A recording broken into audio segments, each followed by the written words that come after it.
Shout out to Julian Banks. Yes, sir. And I am Big Snoop Dogg.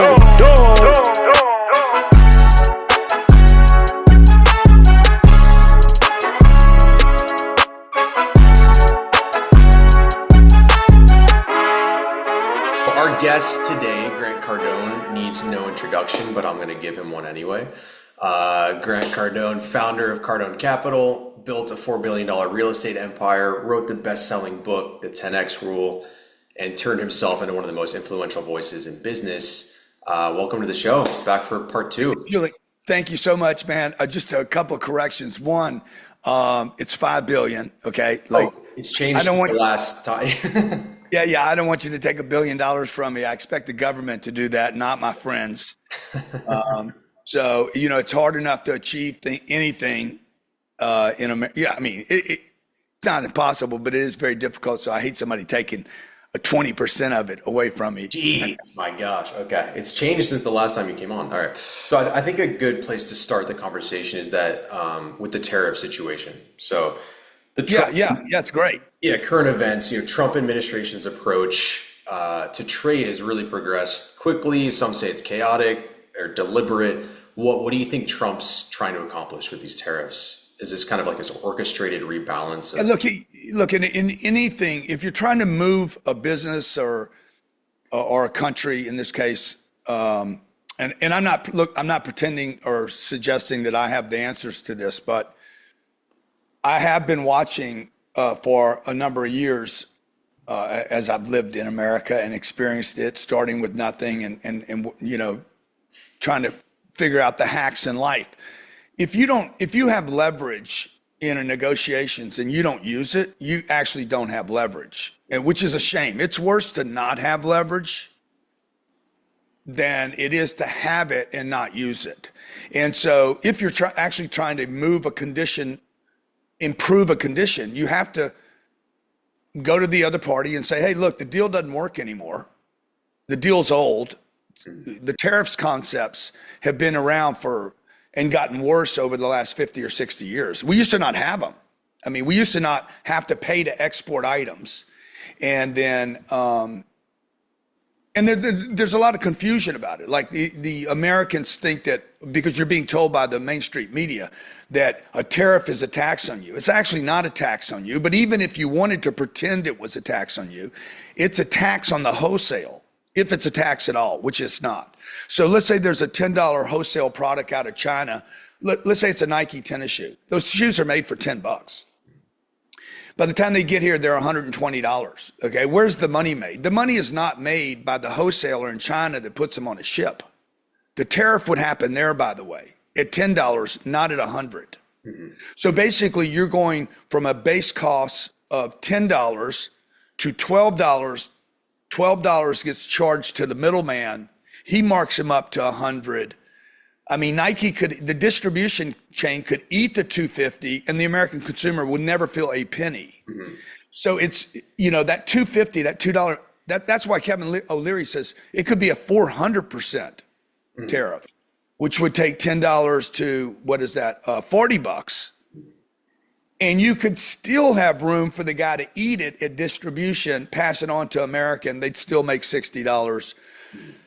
Now, all that being said, just understand the economics of it. Again, if you have leverage and you don't use it, you basically don't have leverage. If you want to improve the conditions in America, you have to change the rules that we've been playing by. And so I believe Trump is, one, bringing people to the table. You have to bring decision makers to the table, and the Chinese are not at the table. So what did he do? Hey guys, I'm going to charge you 25%. They didn't come to the table. Make it 50%. They didn't come to the table. Make it 104%. Boom. 70 countries showed up and said, we don't want that. And by the way, he did a collateral negotiation, Julian, so that he could bring China to the table, knowing he could always relieve that pressure later. You got to have four things. I'll just finish with this. Four things you got to have. You got to have a decision maker in a deal. To make a deal, you have to have a decision maker. Two, you have to have willingness to make a new deal. We don't have either one of those right now. Three, you have to have urgency. We still don't have that. The fourth thing you have in a deal is leverage. And you use number four to get the first three. And he'll just keep ranking up. So for those people that are saying he's going too fast, it's too much, it's too big, it's not true, dude. The guy's very coordinated. He is not a whack job. There's a way. I remember when I grew up in Lake Charles, Louisiana, and there was this kid. He couldn't fight. He couldn't win a fight, but he never stopped fighting. And after a couple of weekends, like nobody wanted to fight this kid. Everybody could beat him, but everybody that beat him knew that they were going to take a beating while they gave it to him. And I think that's what Trump's doing. He's very, very calculated, extremely intelligent. People underestimate his abilities. And look, I'm a Trump fan, but even if I wasn't, I want this deal. I want to have tariffs on them or zero tariffs both ways, and lower taxes. Yeah, now that we have 70 coming back to the drawing board, what do you think the solution is with China? Like, are they going to ultimately capitulate? Are we headed for a long-term standoff? I mean, dude, when you see a giant, okay, China's a giant. When the competitors to China, the Indias, the Russias, the South American countries, they're going to be like, we could get that market share right now. Yeah. Okay, this is Monopoly, right? Like you're playing Monopoly, your sister's playing, your sister's at the table, your mom's at the table, I'm at the table. They're starting to get weak. Me and you're starting to, we're starting to bank some money. We're not thinking about taking each other out right now. Mm-hmm. I'm thinking about bankrupting your sister and your mom first. Right. Right? So that's what they're doing. Okay. The other countries are now like, Vietnam's like, okay, we could get some market share right here.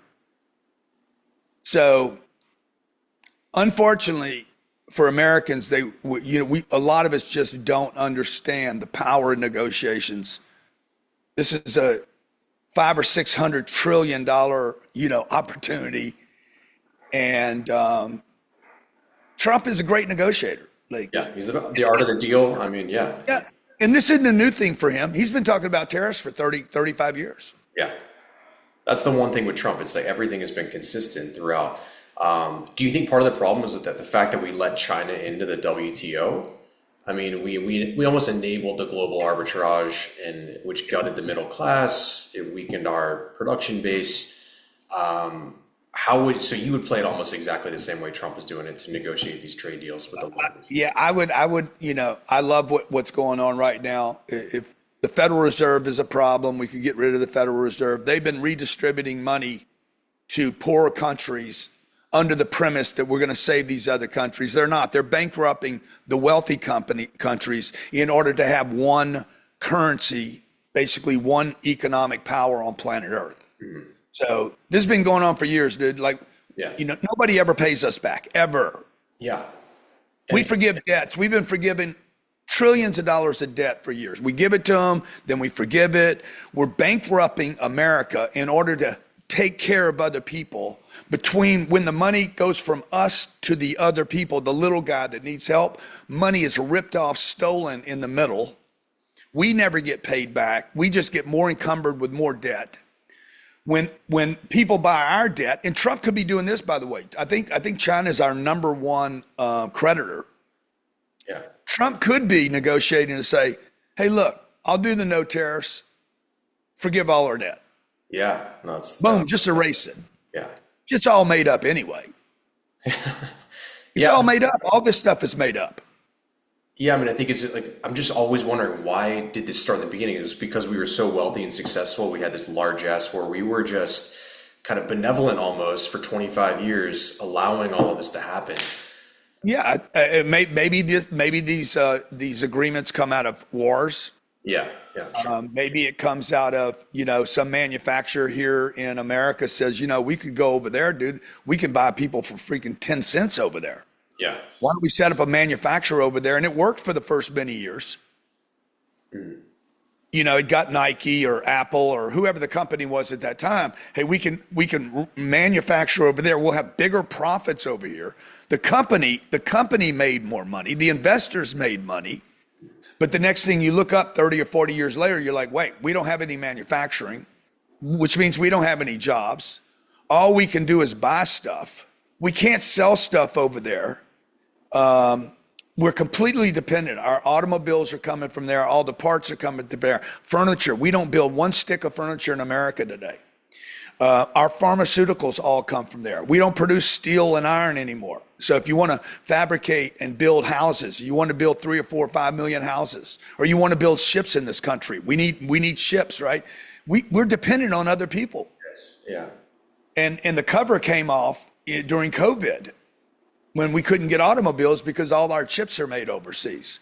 So we need to reset, man. We need to reset. It's going to be violent. It's going to be uncomfortable because it's change and nobody likes change, especially the politicians, because they know how to steal, they know how to rip off the system the way it is. They don't want to learn a new way.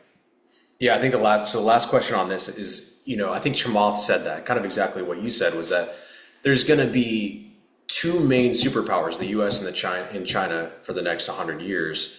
But because we are so dependent, we can't make our own chips, we can't store our own energy, we can't build our own weapons. Are we really the superpower that we think we are? Or is now the time to reshore and do everything like that? No, 100% we're a superpower. I mean, our military's, we have the ultimate leverage. Yeah. Which is unfortunately force in this case. There's no retaliation that anybody can offer up to us. Thank you. We can't defend. Unfortunately, like it's war, right? Like who wants to do that? Nobody wants to really do that. And we are a superpower. Like China's not even a close second. I know people think China is the big superpower and their economy is great. Their economy is terrible. The economy is terrible. They have an aging population. It's falling off the chart. They won't have workers in the future. They've tried, I think, 23 different stimuluses. They all failed. The tariffs are going to fail. They're going to cause them tremendous pain. Mm-hmm. And they can't afford to do this. Their military is not even close to what ours is.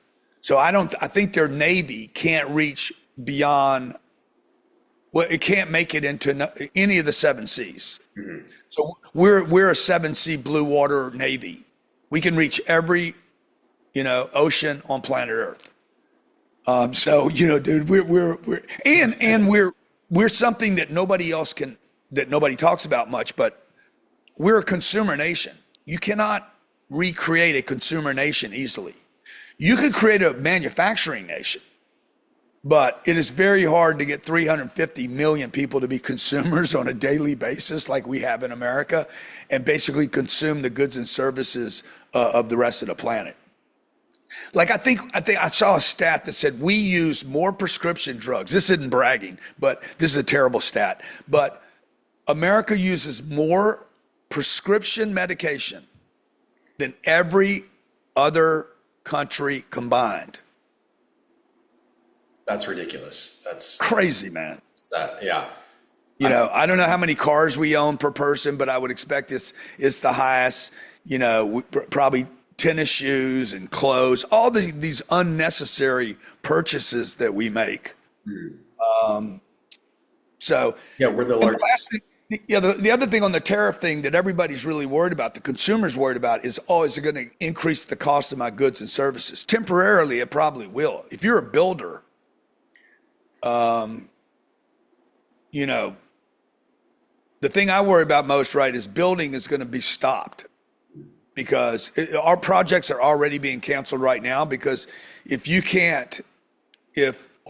D.R. Horton can't get glass, wood paneling, floors, refrigerators, if they can't get the things it takes to equip a unit, they're not going to build the unit. They're going to push that project off until this gets settled. That'll reduce supply. That means, particularly the space I'm in, the rental space, we own 15,000 units. If no new supply comes on, the value of what I have goes up, which could be good for an owner now, but it will be terrible for builders going forward. That's exactly what I was going to ask you. As tariffs raise the cost of goods and materials, that ripples into your real estate strategy, construction, production slowdown. How do you fix that? Like on this massive scale with local governments, that seems to be the main issue, is all these permitting, zoning, NIMBYism, all of that kind of thing, slowing it down on top of the tariffs. How are you fixing that? Yeah, I try to accumulate as much real estate as I can, right? So we don't build anything. Building's very risky. Sure. We don't buy single family homes. You know, you and I started with that. We buy, large complexes that have 300 and 400 renters. They scale very easily. It provides cash flow and depreciation. And we buy only what's built. Like I move into stuff that's stabilized. I buy it, I close on it. 30 days later, I get a check. I distribute it to our investors. There's almost no risk in it. And if the tariffs last for 2 or 3 years, what are we in 25? By 27 or 28, rents could be double in this country. All that real estate will explode in value. Highly recommend people look at this space. Anybody can buy the kind of real estate that I'm buying. You don't need a degree. You don't need to be a scientist. You don't need to be a genius. You don't even need money, really. You don't need good credit, but you do need to know how it works. And you need to know the difference between a good asset and a bad asset. But there's going to be winners and losers in any change. Anytime there's a change, there's going to be a winner and a loser. And people should look at, okay, how can I win from this rather than, oh my God, my Nikes are going to be $20 higher. No, not if you don't buy them, they're not going to be. There is no penalty if you don't buy the shit. Like just quit buying it. And the moment the tariff increases the price so much that you don't want it, don't buy it. You're not being forced. So I hear everybody in an uproar. Oh my God, everything's going to go up. The thing everybody should be in an uproar about is taxes, not tariffs. Because taxes are involuntary. A tariff on you, if you want to call it a tax, you can, but it's only imposed on you when you agree to buy something. If you don't want the little rubber ducky or the pair of tennis shoes or the TV you don't need, by the way. If you don't want it, don't buy it. If you think it's overpriced now, leave it on the shelf. They'll send it back to China, and China will either figure out how to give them a rebate to keep it on the shelf, or China will quit building them, or somebody here in America will figure out, oh shit, man, I can actually build these cheaper here. So worry about your taxes. The highest expense the American household has today in this country is not electric bills, water bills, or mortgage. It is an involuntary, unnecessary, criminal thing called taxes. Somewhere between 35 and 39%, if you earn a couple $100,000 a year, is going to pay federal taxes. No one can show me what it's done for you. You cannot show me one thread of proof that a federal income tax has ever benefited any human being or your family. I know people are going to be like, oh, the roads. Federal income taxes do not fund roads, okay? Nor does it fund schools. So don't tell me. And the schools got worse, by the way. The schools and the roads got worse. So that's what people should be pissed off about, dude. I mean, I don't see any change in LA at all. I think it's definitely degrading, but I mean, You guys have the highest taxes in the country. yeah. And the roads have gotten worse. These are the stats of California. Worse schools, worse roads, highest taxes, highest crime, highest property taxes, highest home prices, highest rent. What am I missing here? That should be our slogan. Yeah. You just like highest homelessness. By the way, Gavin Newsom and Pelosi wanted to have homelessness has been their number one priority since 2005, and they accomplished it. They are the number one highest homelessness in the country. Your sanctuary cities, you have sanctuary for illegals, and the people, the residents and the business owners don't have any sanctuary. Sanctuary means a safe place, by the way. Beverly Hills isn't safe anymore. True. You can't. No, I have friends that are like, hey, I don't go to dinner and wear a watch. I have buddies that are like, hey, I don't valet my car at the restaurant anymore because they're running scams to go grab the home. If you're sitting at the restaurant for 2 hours, they basically go into your car, park your car, pull up your GPS, find out where your home is, send 2 guys over there, ransack your place while you're at dinner. And when you're leaving, they're calling saying, hey, get out of there. They're coming home. They did that during the fires too. There was like these orchestrated teams that went up, people that evacuated, they went in. There's all Yeah. But even on Rodeo Drive too, just Yeah, and they can run the same scam here in Miami, but the problem is in Miami, if you get caught, you're going to jail. yeah, yeah. I mean, the people In here, LA, if you get caught, you're gonna be released right away if they even catch you.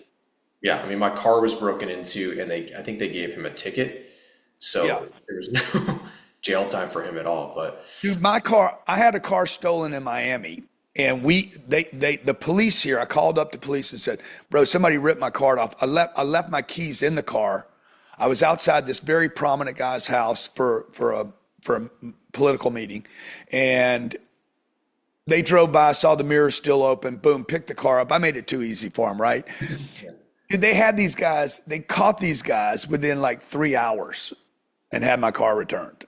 oh, that's amazing. That would That never would happen. never happen in California. No, no. It's like when you look at Dubai and people leave their keys on their hood, completely safe. You can Yeah. or do anything like that. But yeah, Yeah. it's changing. And when you say that anybody can get into it now with multifamily and things like that, Yeah, yeah. do you mean syndication, like investing with you, or just anybody can start getting other people's money and start? Well, yeah, well, certainly people could invest with me. It's cardonecapital.com. What we did was we created a platform where we're buying these very institutional quality, best in class real estate. I buy it with my money, and then I open it up to anybody that wants to invest with me. Nobody has to invest with me. It's an opportunity. It's not like I'm not selling something here. I have 20,000 investors. It'll be 200,000 one day. We basically did what the banks and Goldman Sachs and JP Morgan will not do. We open this up to everyone rather than just rich people. So I buy assets from companies like MetLife and Nuveen, and these are $100 billion companies. They get in cycles. They have their cycles in real estate where they have to sell something. Maybe it's 10 years old. And then we go buy assets that they have to sell at a bad time and a great price. And then I'll buy it. I'm the picker. I pick the asset. I do all the underwriting. And then I buy it for myself and my family. And if a portion of my audience wants it, they take it. If not, I keep it all. Now, if people wanted to do that, they could invest with me to do it, or they can learn exactly what I'm doing and duplicate the model. Like the best thing to do is duplicate my model and go do it yourself. So start Like with to start with like a fourplex kind of thing. Start small. I mean, I wouldn't start with a fourplex. I would start with like 100 units. Yeah. Okay. Yeah. Even if you didn't have any money and no credit, I would tell people like start as big as you can. The difficulty is not the deal, the money, or the credit. It's do you believe you have a good enough deal that you could call a guy like me or 10 guys like me, and we would help you fund the deal. Okay. And I promise you, there's endless amounts of funding. There's more funding than there are deals by at least 100x. Okay. And to find kind of equity for that. Yeah, exactly. You would create a fund. You'd be like, before you create a fund, you'd go find a deal. Let's say you found a deal. There's a deal right now in, I don't want to give exactly the location, but near where you live, but a little further south. It's going to be an unbelievable deal. Somebody's going to make probably 60 or 70 million dollars on this one deal. You would put it under contract if you knew how to talk to the broker, knew how to underwrite it, knew how to convince them to give you the deal. You'd put it under contract. You would then have, 45 to 60 days to do due diligence, maybe longer than that. And then in the meantime, you would raise money. You would raise money to do that deal, that transaction. I know to people that have never done it, it's like, oh my God, this is going to be so complicated. It actually is very simple. It's very, very simple. Once you have the deal, meaning the real estate, and it's a great deal, all you need now is a network. You need a network of people to talk to. And there's real estate clubs. I'm doing one for the next 3 days here in Miami, where 400 or 500 people come in and learn about real estate. Where are the deals? They network, talk about deals. There's a debt guy there. And my point is anybody can do real estate, dude. It is the simplest hack game in the world. It's a real asset. It benefits from inflation. It's a very easy story to tell. It's not like raising money for a startup. Yeah, I know exactly. Yeah. It's like, there's the property, 300 units. It's going to cash flow this much money a month. It's already filled. I can show you a picture of it. It's just a very easy game to play, and it's very profitable. And when you put it under contract, so you have to pay the EMD, right? Is somebody also getting that? So if it's a massive project, What is EMD? well, just the initial earnest money to kind of. Okay. So where would they get that? I guess would they also borrow that? Like, so it's like 1% of this deal that could come to you. Yeah, I mean, look, you could call me up if it was. Let's say it was 300 or 400 units, and you got the deal under contract. You call me, Grant. I need $1 million for the deposit, the earnest money. I'm like, okay, I'll write you a check for $1 million. Let's go see if we got a deal. I would do that if it's a kind of deal I like. If the location is perfect, if it's an institutional quality asset, I could raise all the money for it. You wouldn't even need to do one. Me and you could do a fund together. So the reason I ask is because I had Pace Morby on, who loves you. He sang your praises. Yeah, I love Pace too. But you cannot do what Pace teaches on these kind of deals that I'm talking about. No, I know. So I had him on, and I just wanted to kind of follow his process and see what. Yeah. So I found a property in West Texas, 20 acres, 125 units. I sourced it, negotiated it for 4 months, put it under contract, and then now we just we are partnered on this project, which is amazing. And so initially, he wanted to do seller finance, which they didn't want to do. And then now he's doing conventional, so we just kind of did it that way. But yeah, I'd love to start filtering deals to you, or just like working on some things like that as well. I mean, it's Pace, it worked really well. Dude, you do 10 of those, you'll have 1,200 units. Yeah, no, that'd be great. Or you could do, 300-400 unit deals and have 1,200 units. Yeah, I mean, are you looking at specific areas, or is it like? Yeah, we love Texas. We wouldn't go to West Texas, but we like metro cities. Austin, San Antonio. San Antonio probably not, but I love Austin. Not right now. They got a lot of. I didn't know you were a real estate guy, so I love this. I could talk to you about this for hours, but Austin's just got a lot of supply. Love Dallas better. I like Dallas right now better than Austin. Love San Diego. Oh yeah, okay. As much as I hate California, I love San Diego. Not downtown though. No. It's beautiful. So you got to be. Chicago. I actually love Chicago. I'm trying to buy a deal in Chicago right now because they're not building anything in Chicago. Chicago will literally have no new supply.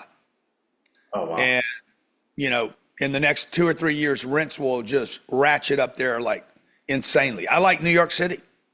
Okay. Because now that they're opening up the office, everybody's coming back into the city and they don't want to drive 2 hours every day. I love, Miami, bro. Miami's like, this is going to become New York down here. Yeah. Fort Lauderdale's great. Tampa's fantastic. The Gulf Coast of Destin, Florida to Panama City, you could steal shit over there right now. Nashville. Sorry, go ahead. Exactly, like right in Navarre, Florida, next to Destin. I bought a few properties there. Yeah, I don't love that Navarre. I don't love that little Navarre product location. I know Destin's better because it's more touristy and it's a better spot. But I think you're right. Here's the deal: like in real estate, if there was 5 things that were most important, location would be 3 of them. Price would be the last most important thing to me. The least important thing would be the price. Anything in the Rust Belt, like Phoenix? Love Phoenix. I mean, I love Phoenix, but I would burn it down for Scottsdale. Yeah. But like I tried to buy do you know the Phoenix market? Phoenix market is just exploding massively. Yeah. Do you know it though? Do you know that market, the little pockets? I have nothing invested in there, but my friend started Tides Equity, Ryan Andrade. And so he was mainly in Phoenix. So he was just telling me that's where he started. Yeah. Are you talking about the Tides that busted? The one that busted, yep. So I've known him since he was like 25 or something like that. But I think it was variable interest rates, which kind of caught them. That was one thing. They over leveraged. Yeah. They did a bunch of adjustables and they bought shitty assets. Or the They, probably Class B assets, right? yeah, Like, dude, and it was Class C neighborhoods. So that's what always is going to go away. Like when you go through the bad cycle, you want best in class locations. They recover the fastest, and they're worth holding on to during the process. The guys at Tides, your buddy, he looked up one day and he says, there's no light at the end of the tunnel here ever. right. And now somebody's going to, somebody's going to grab all that real estate for very cheap. Yeah, it was mainly in Phoenix, I think. And you're mainly like, let's find some trophy assets, things that will never go down in value. Institutions, family offices will always want to. Even if they go down in value, for a minute, they're still going to cash flow, and that way you can keep them. And number two, when it ends, you still have the best in location. Okay, when things get tough, people become more selective, not less. They want the nicer. It doesn't have to be perfect. It doesn't have to be an A plus asset, but if it's an A plus location, you're going to find more sellers when you're more buyers when you're a seller. You're going to find debt wants to be on that deal, is more likely to be on that deal. You should study your buddy and see all the things he did wrong. He didn't do one thing wrong. What not to do, yeah. Yeah, what not to do, yeah. So do you ever sell, or are you just kind of ride or die cash flow, or just? Dude, yeah, I've regretted every sale I ever made, except for one asset. Everything I've ever sold, I regretted it later. Like Trump probably regrets the plaza, right? I mean, well, he lost the plaza. He didn't sell it. He lost it because he over leveraged it. So that's probably one of the great mistakes of his life. And he probably still, regrets it today. But is there one that you think about that was kind of a deal that you lost, or I don't know, it's the negative thing about it, but just like anything that you still think about that going forward, hey, like I'm definitely going to hold on to these types of properties. Yeah, I mean, look, I bought a broken condo deal in Tucson years ago, and 2010 hit. I had 2,200 units in Tucson, Arizona, sold everything right before the crash, moved a bunch of money down to San Diego. I moved all the money to San Diego, went from 2,200 units to 260 apartments. I basically consolidated the whole thing into 260 apartments in Oceanside, which was a fantastic deal. Now you're reminding me about it, all the things I actually regret. Sorry. And a shopping center that cash flowed like a pig. So I protected myself before 8, but I had, what was it? How many units was it? I don't know, like 90 units. They were a broken condo deal, unbelievable location. And during 9 and 10 and 11, dude, it was like lasting so long. I auctioned off the 90 units because I got sick of it. It was so stupid. I shouldn't have sold those. Okay. And I shouldn't have sold the Oceanside thing. But when you're going through hell, bro, you just don't know how long it's going to last. Yeah. And the grocery store, the grocery chain I sold, I'm glad I sold that. But it all worked out. I mean, Yeah, I mean, like, 'cause you built this not but $5 billion real estate portfolio. Yeah. What was the single most important deal that kind of got you past the $100 million mark?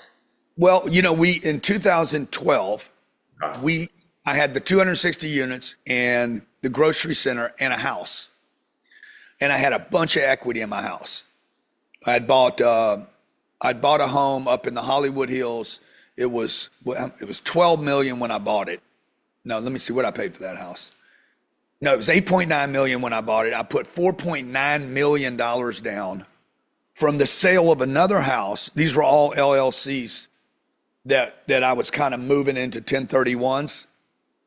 I'm past an IRS audit, so it was kind of cheeky, right? This is when I was like, dipping and dabbing, and so I sold a house in La Jolla, California, took all the profits, moved it into this one house in LA as a 1031. It was 2012, and I said, we need to sell this house and get out of LA because they were raising taxes. And the quality of life was starting to go to shit. You know, you couldn't go down, you go down Sunset Boulevard, you got to see two men kissing on a billboard, which I have no problem. I don't need it. Like, Yeah. I don't need to see it at 6:30 in the morning when I'm bringing my kid to the store. And again, I have no problem with it. It's just like the degradation of the city was starting to become very obvious to me. And they were kicking taxes up from 10 to 13. So, which is 30%. I told my wife, I said, we're going to sell the house. We had at that time, if we could get 17 million for it, I said, I'm going to get, 10 or $12 million worth of equity, and we're going to trade it into another deal, but not a house. And sure enough, lady came, bought my house, Alice Walton from the Walmart family. And she bought next door to me. And the day she bought, I put a sign in my house is for sale. And then I spread the word in the neighborhood that I was going to tear my house down and rebuild. She just moved there. This was her dream house. She didn't want me to rebuild next to her. So she made me an offer. It was very smart what I did. Okay. I think I sold my house for 17 million. I owed 4. So we walked away with whatever the difference is. I bought 1,000 units up in St. Lucie, bought it for $58 million. I told my wife, I said, we'll make $20 million on this. If I'm right, we're going to make $20 million on it. I've owned that property for 13 years. That property's probably worth, I paid 58, it's probably worth $250 million today. Jeez. So that's a really, one deal, bro. One deal can change your life forever. So that's a really good place to start for people, is like with their residential, build some equity, use that equity to get into multifamily. Dude. Look, I put money on credit cards. I took money out of my business. I borrowed money from my brother and my sister to put that deal together. Like everybody's like, oh man, if I had $12 million equity, I'd do that too. No, you wouldn't. You'd stay in your house. I was in a dream house. Leo DiCaprio was my neighbor. Dre was in front of me. It was the perfect house. I had 2 babies. My wife and I were happy there. We were king of the hill. Everybody thought we were the shit. We got rid of a dream life in order to get freedom. Okay. So we traded something we loved. And every move in my life has always required me to give up something I loved to get something else and something better to move up. So we became renters in Miami for the next 5 years. Mm-hmm. I went from a homeowner to a renter to create real wealth for myself and my family. And that's what really got me understanding real estate and scaling real estate. Now we own 15,000 units.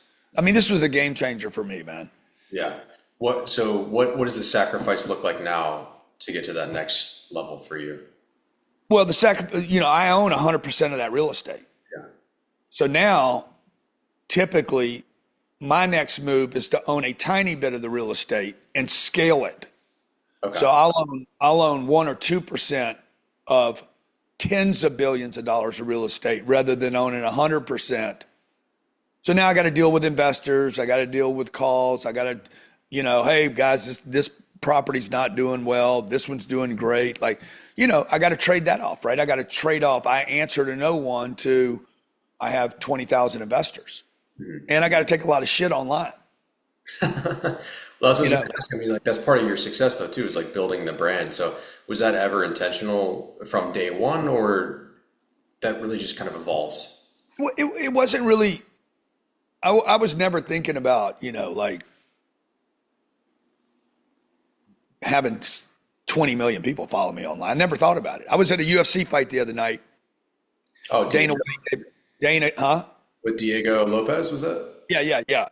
And I'm sitting with Zac Efron's next to me, and he's freaking fanboying on me. Like, I'm like, how do you know me, dude? How do you even know me? Like, all these people know me today, and I never had the intention to get people to know me. I was just trying to grow my business, build my business, and quietly, secretly, by the way, for the first 15 years of buying real estate, nobody knew I was buying real estate.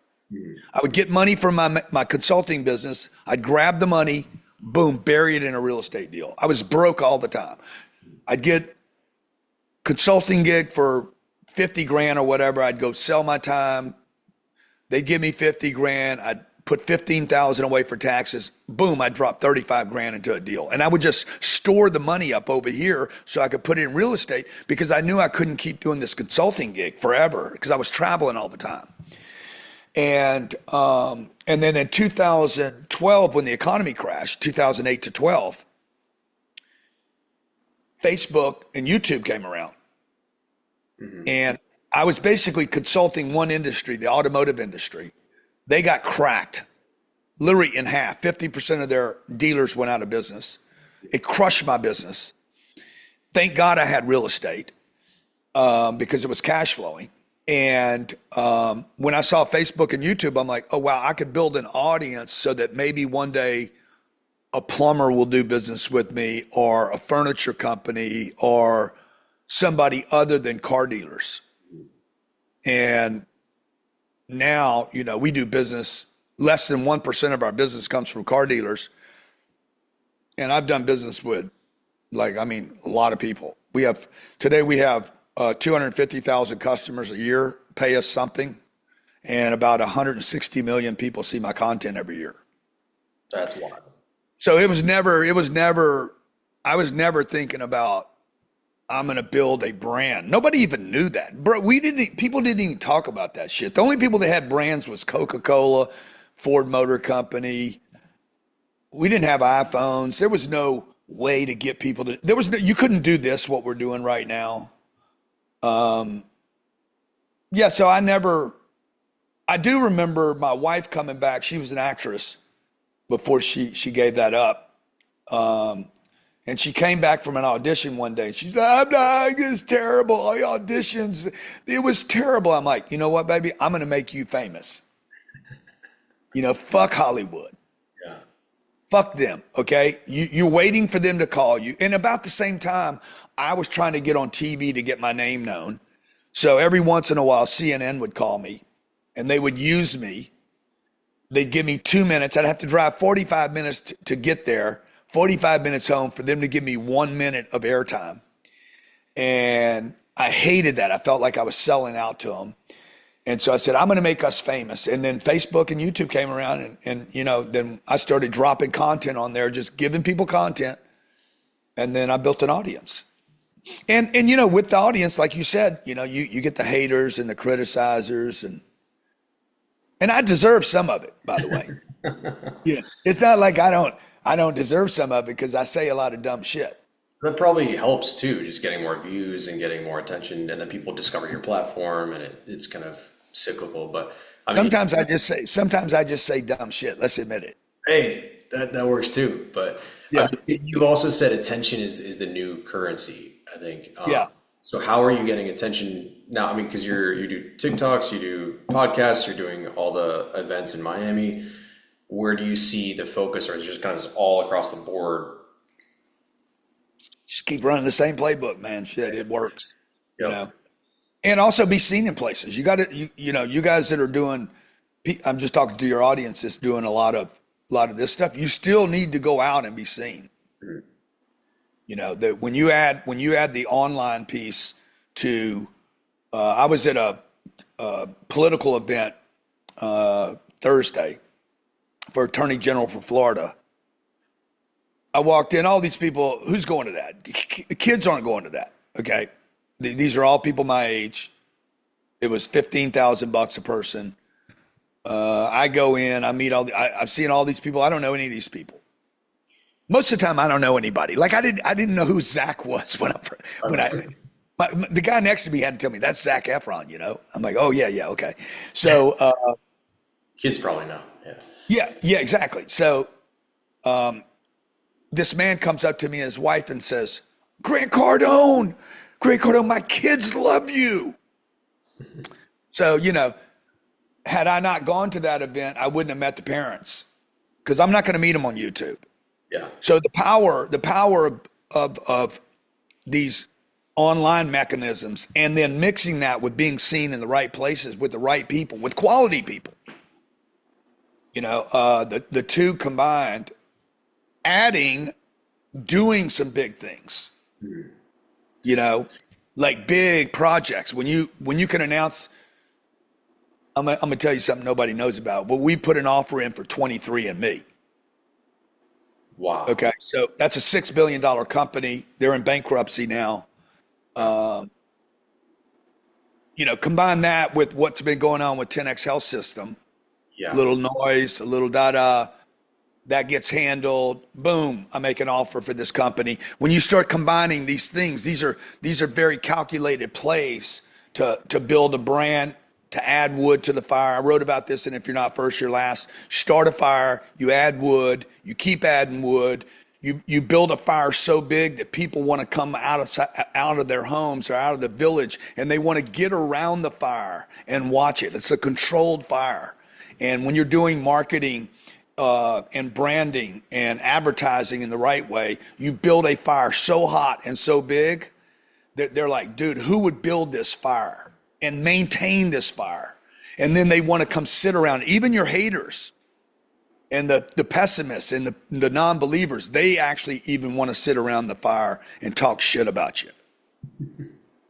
And so like if somebody comes to you when you're meeting these people and you meet some of these big deal makers, when they want to do a deal with you or they want to potentially have equity from you or partner on a deal, how do you usually structure it? I know it's probably subjective, changes on each one. Yeah.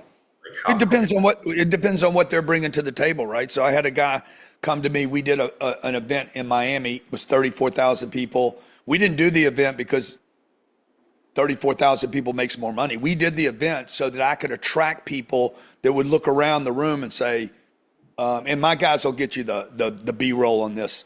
They look around the room and say, bro, this guy can put 34,000 people in a room for 3 days.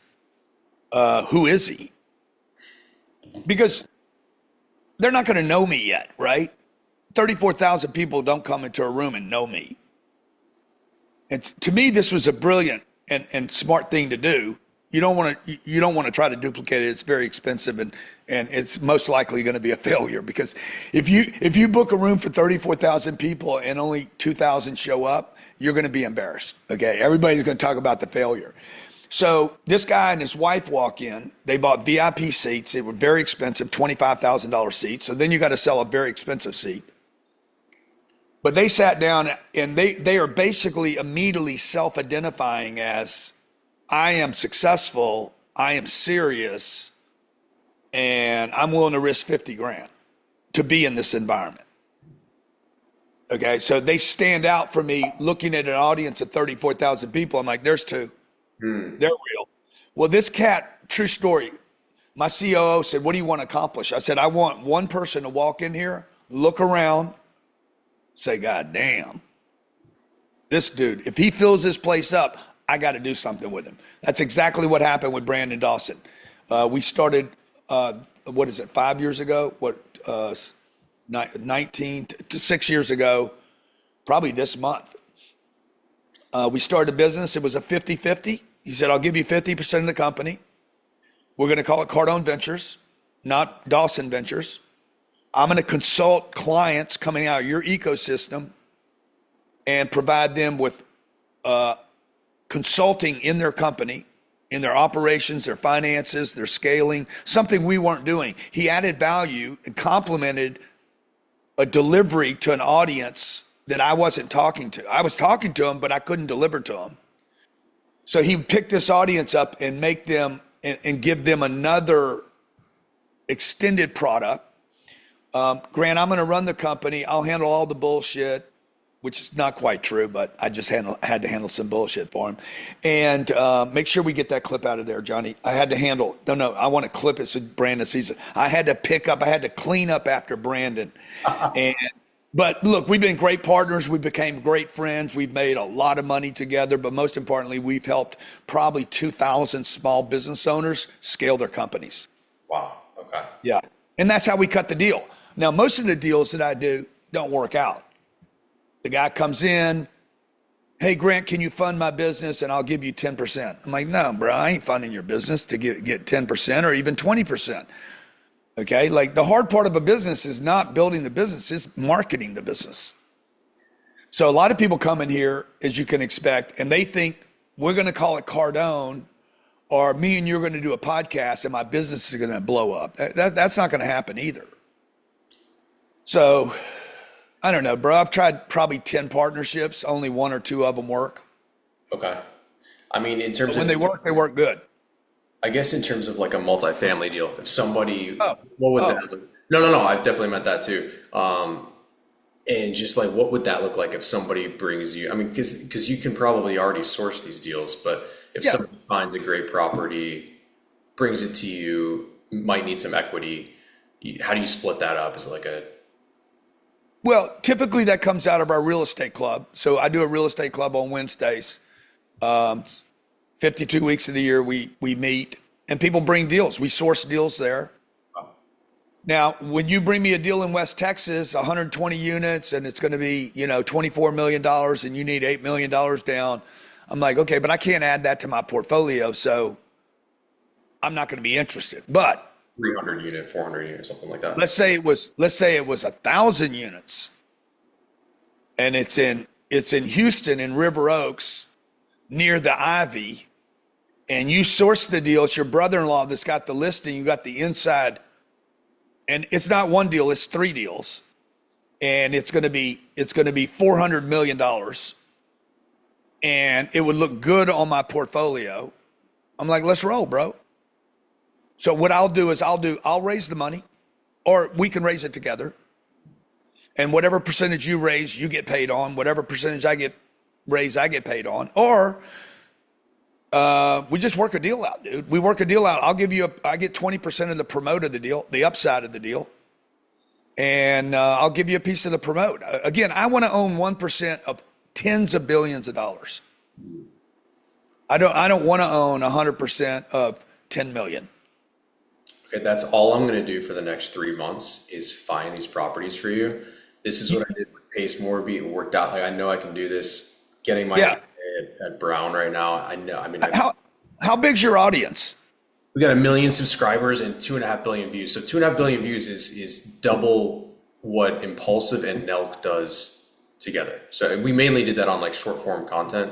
And I definitely want some time later on down want to sell it because I just saw that a company sold theirs to Morning Brew for like 20 million bucks and they had like 600 million views. So it'd be great to find some way to do something more with that audience. Well, I got an idea. You could come here to the studio. Okay. We could do something for your audience where we could go, you and I could actually be on a whiteboard and we could actually do a deal on YouTube in real time. Oh, that would be super cool, and just follow that whole thing. That's what I want to do with Pace exactly. I'll do that with you on a bigger deal. Yeah. The problem's going to be like you're going to be talking to 2 different audiences. Like these are violently different audiences. Well, we've got it's entrepreneurs, real estate. Yeah. But like yours is specific, and mine's. Well, I'm talking to everyone. But really, there's only like 20% of those people that. Look, my deal, this is what I said earlier. What people should do is replicate exactly what I'm doing and go replicate it. But they're not going to do that because, they got to learn something and nobody really wants to learn anything. So what I'm going to do is I'm going to educate people. And while I'm educating them, I'm going to show them what I'm working on right now that is so attractive. So quick, so fast, and so easy that they're going to be like, bro, I'm not cooking my own meal. I'm just going to eat yours. And that's really the game to play, okay? Like educate a bunch of people for free and then always have something over here ready to serve for people that want to eat right now. And they don't want to wait. And so always when I educate, I always have a deal sitting there most of the time, not all the time, but like we're doing things with Bitcoin right now that are going to revolutionize real estate. It's going to change a deal that would normally do 10 or 12% a year. It's going to take it to 40% a year with zero risk. I mean, it's close to zero risk as you can get. And it'll take a deal from 10 or 12% annualized to 30 or 40% annualized. Gee, and that's what I was going to ask you about because you're continuing to do something with Bitcoin, like almost like a Michael Saylor. Very similar. That you're doing. Where you're launching 5 million a year, something like that into Bitcoin. Or no, from your cash flow into Bitcoin. Yeah. Yeah. What we did, Johnny, you're going to get him the inserts on this, okay? What we did was we're taking, let's say I'm doing a deal right now. It's $250 million. We're going to take the $250 million deal. This is best in class. Location's ridiculous. If I showed it to you on a map, you'd be like, I want to invest in that deal. Like immediately you'd be like, how could I be part of that deal? That should be the first thought the investor has. It's 250 million bucks. I'm buying it at a 5 cap. Okay. I am going to add $50 million of Bitcoin at the purchase.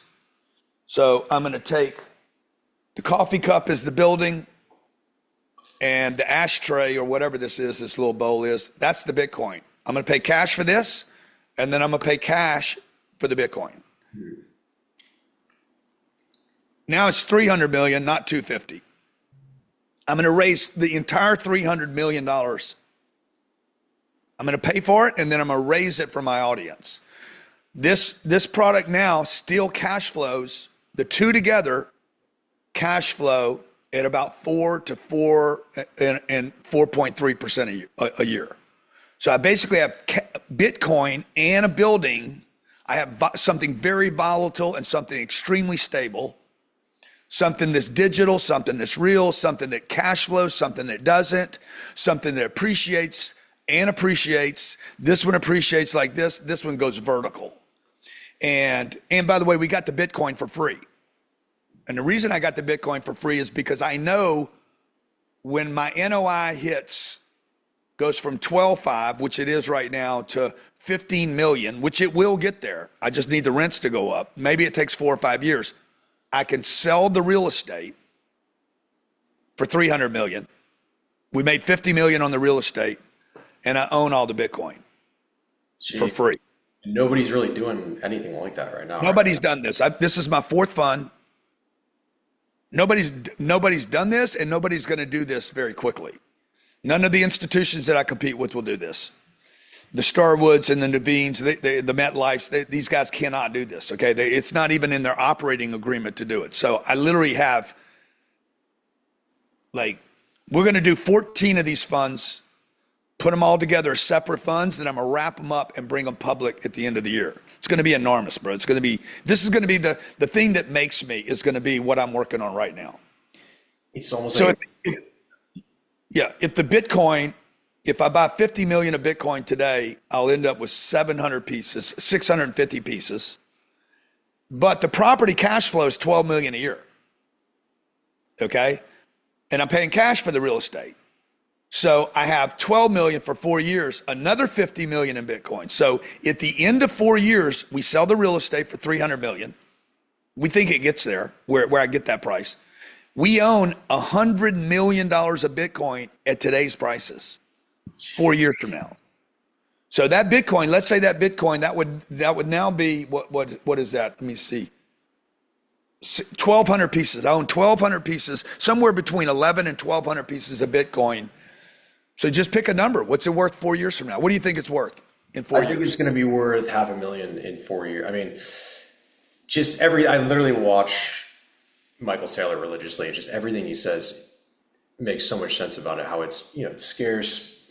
And I mean, anytime for you, especially when you mention, any business mentions that they're doing Bitcoin, it immediately goes up. Like those Japanese companies that are mentioning Bitcoin, their stock immediately goes up. So you're going to attract people. Yeah. So look, if it's worth 500,000, like you think it's going to be, most people think it's going to be 250 by the end of this year. It's at 90 today, or 85,000. So if it's worth 500 grand, I have $550 million worth of Bitcoin. Still have my building for 300 unless we sell it. The cash flow, yeah. It is a hack. And if I can take the 14 deals, 10 to 14 deals this year and take them public, now I have real estate and Bitcoin in a fund that's public that you can trade 5 days a week. Now I have a paper product as well.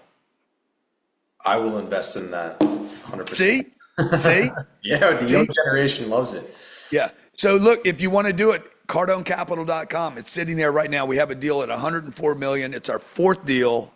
not the 250 deal. I'm working on a 250 deal right now, but it's CardoneCapital.com. It's a project called Miami River. We're going to do exactly that. The numbers are a little different, but the outcome's exactly the same. Any big like prize trophy properties that you're looking at that would be like, okay, this is something I would definitely like. Trump's Plaza. Yeah. I mean, look at Miami River. Look at the deal I'm doing right now. 346 units on Miami, in Miami, Miami River, 3 blocks from the stadium, 15 blocks from downtown. It's just fantastic real estate. Love that. This is what we did with it. We bought this project 4 years ago. So I've had it for 4 years. It's been cash flowing. The debt came due. This just happened a week and a half ago. The debt came due. We had one extension. I used it. And they're like, hey, what do you want to do? I said, give me the terms. They wanted me to pay the debt down because the banks are just dicks. Okay. Can I say that on your show? Total dicks. Okay. Okay. So they wanted me to pay $104 million loan down by $2 million. Yeah, that's like having a mortgage of 800 grand. And they're like, we need you to pay it down $2,000. I'm like, well, it's stupid, bro. Yeah. Nothing changes. Whether it's 104 million or 102 million, it's basically the same loan. So it pissed me off. I said, really, you want me to pay the loan down 2 million? I've never been late. I've never been late with anyone. You got people fucking can't pay. They can't even make their payments by the month. Okay. I've never missed. I've never like nothing. I am like perfect. And yeah, Grant, well, blah, blah. And I'm like, you know what? I'll just pay the loan off. Mm-hmm. They're like, what are you talking about? I'm going to write you a check for $104 million. Fuck you guys. Okay.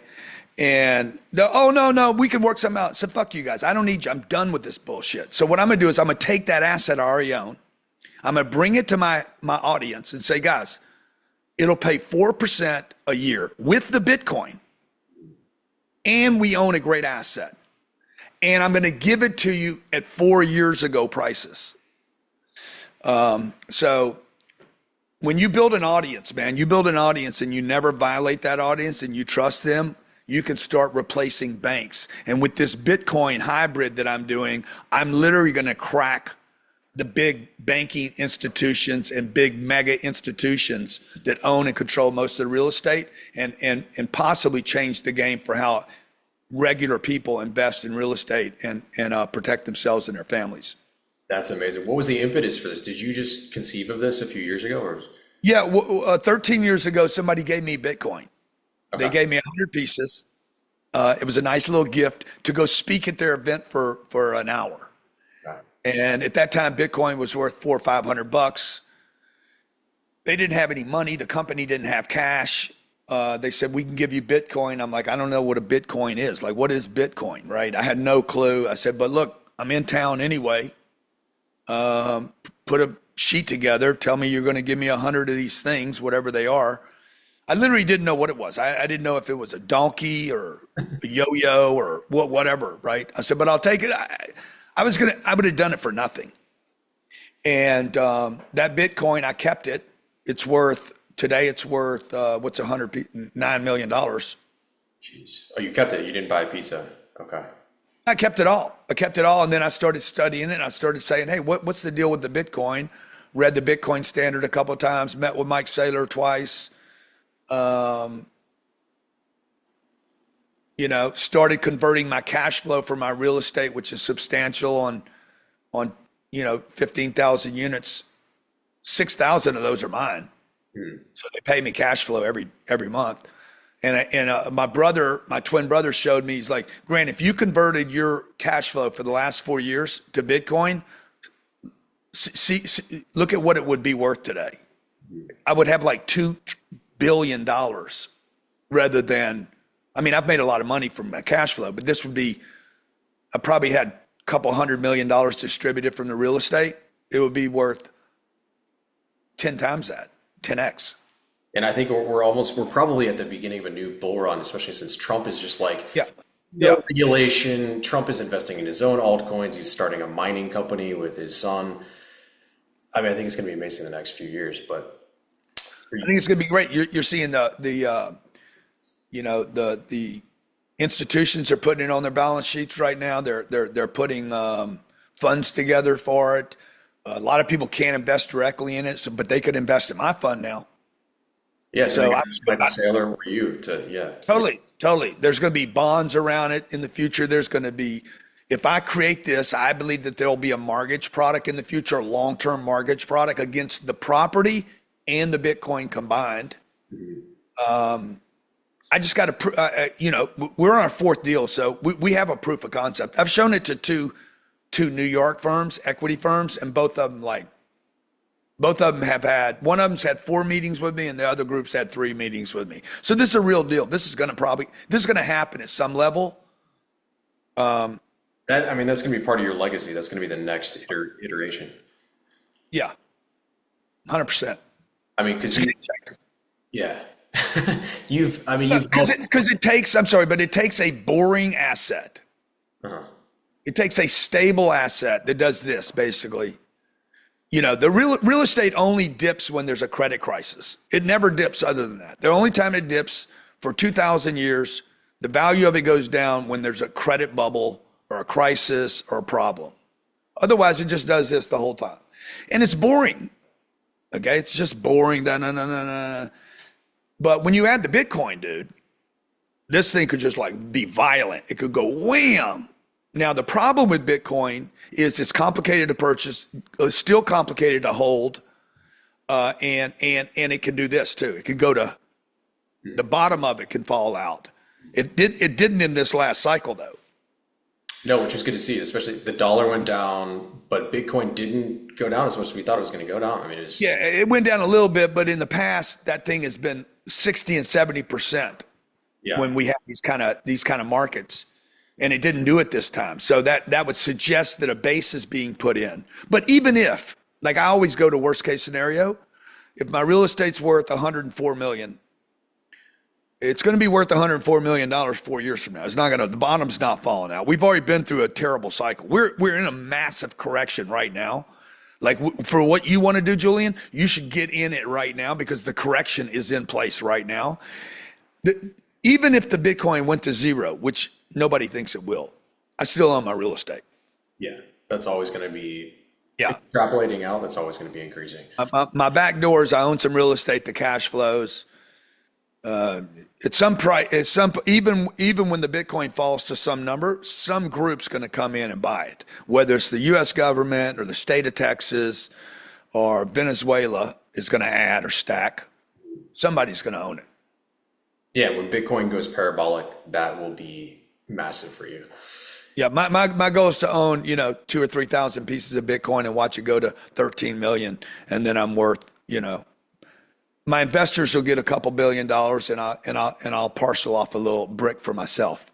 Yeah, so Michael Saylor says 2045, it's going to be 13 million, something like that. Yeah. I mean, just the one deal I did with you, if it goes there, dude. I mean, who knows, right? 1,100. Oh, conservatively, yeah. Now I'm going to do this 14 times, so this is just one project. And you'll hold it, so yeah, like in 4 to 5 years, if it's worth. That's $14 billion on one deal. So if it goes there, so my investors who may not own any Bitcoin will now own real estate and Bitcoin and paid nothing for the Bitcoin. They will make $12 billion. I'll be able to distribute $12 billion to my investors. And I'll keep $2 billion for myself because I put the project together. Jeez. And you distribute when you sell or refinance or? Well, we would probably just borrow against it and never pay taxes. Got it. I mean, who needs $14 billion? Nobody needs that much money. You would start borrowing against it and playing the tax game. Yeah. Unless Trump, which I believe he will come out in two to 3 weeks, once the tariff stuff quietens down, he's going to freaking slam.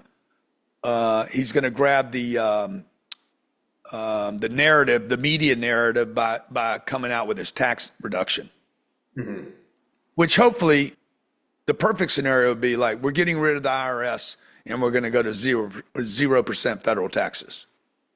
Yeah, that's what he's saying. And get rid of all the dumb accelerated depreciation and this loop and that loop, and just go to zero, bro. Nobody pays anything. Yeah. That'd be nice. I mean, let's do this because I want to, I'd love to do even a series like you said and just have some sort of whiteboard. I would even give you a piece of this media company if we could do something where we do a series analyzing deals, an ongoing weekly series, something like that. Dude, I love it, man. I love it. Let's do it. I'm not scared. How are we doing it? Do you want to get in contact with Valerie? I was we'll get a call. We'll get a call and figure out, try to understand who your audience is, and maybe do we'll do a training or a webinar and see what comes out of it. That's a great idea. At the end of the day, I educate for free every day. So 1%, a tiny 1% of my audience buys something from me every year. Our failure rate is enormous. So everybody wants to shit on me. Grant Cardone's always selling something. Less than 1% of the people that watch me buy anything from me. 99% get my stuff for free and still criticize me. So 1% of 20 million. I mean, that's exactly chunk. Yeah. The game. That's the game, and then their parents all know me now because of the kids. Like the real play for me is the parents. So retirement accounts, a third of the money. We've raised $1.7 billion on the internet, and I'm not on any top influencer pay. Like all those things they do, number one influencers on the internet. I've raised $1.6 billion without a fee or without advertising. And I'm not on any of the list, which is a little offensive. But and it's going to be $3 billion, and then it's going to be $10 billion. I can do this forever, as long as I pick very disciplined in the asset. We pick great assets. We manage our properties well. We don't overpay for the real estate, don't over leverage the real estate, and we pay our investors. I'm sending a check out today for $8 million to our investors. We do that every single month. And as long as you keep doing that, you do the right shit, and you don't bust out like your buddy did. I was just going to mention, because that's what he was starting out, just syndication really, but he bought it on adjustable. But they were too loose. They weren't disciplined. The money was cheap. They bought anything and everything. They scaled really, really fast, by the way. It was very admirable how fast he scaled. But now he's got to start over from zero again. Yeah, with the creditors, and I think he was a lot of fix and flips is what he was doing. And he'll be all right. He'll come back from it. Yeah, him and Sean Kia, I think. But I've got some great investors that would be interested in this. Well, my friend's down in Miami. He just sold his company, BoxyCharm, for $500 million. He could do one deal with me, like one of these big deals that we do, and he gets the depreciation that comes with the asset. Well, he's in Miami. Let's make an introduction. We'll grab that. I'd love that, dude. Absolutely. Cool. Well, I appreciate you doing this, brother. I'll definitely reach out to Valerie, and we can set up a call and Okay, good. I'll get you my number here in a second. Okay. All right. Thanks for coming on.